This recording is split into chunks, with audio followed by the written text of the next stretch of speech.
এই এক কিস আলুর দাম হইছে 60 টাকা। মসজিদের সামনে বিক্রি করে, মসজিদের সামনে আরো অনেক সামান পাওয়া যায়। এই এক কিসের মধ্যে কমসে কম আলু আছে আপনার 7 থেকে 8 কিলো হবে ওজনে। 7 কেজি তো কমে হইব। এখন নতুন আলু যে বাইরেছে হে আলু কিন্তু, আর 60 টাকা যদি হিসাব করি তাহলে বাংলা কত 230-40 এরকম না হইব। বাংলাদেশে এখন কি পরিমাণ আলুর দাম আছে জানি না। পুরান আলু যেটা আছে এটা হয়তো 6-7 কেজি মনে 100 টাকা বেশি এরকম হইতে পারে। নতুনটা কত করে চলে হয়তো 50 টাকা কেজি হইব। এইটাও কিন্তু নতুন আলু। সৌদি আরবে সস্তা না বাংলাদেশে সস্তা জানাইবেন।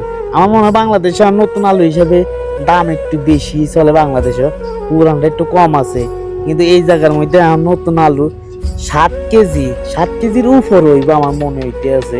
মসজিদের সামনে বেছে টমেটোমের কার্টুন বেছে 5 টাকা, তারপরে পেঁয়াজ বেছে 5 টাকা, 5 কেজি 6 কেজি 10 টাকা এরকম না করে বেছে। সবকিছু সস্তায় একরকম।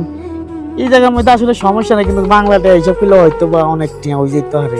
তা আলুর দাম কত করে চলে বাংলাদেশে? আমি যখন বাইটা ছিলাম মেশিন তাই দিয়েছি 6 কেজি মনে 100 টাকা হুরানটা, কিন্তু নতুন আলুর মনে দাম বেশি হইতে পারে এই জায়গার মধ্যে। কিন্তু নতুন আলু কিন্তু এটা তেমন একটা স্বাদ না, কিন্তু আমাদের দেশের আলু যেমন একটা স্বাদ, এই দেশের আলুটা তেমন স্বাদ লাগে না, মাইটটা মাইটটা লাগে, ভালো ভালো।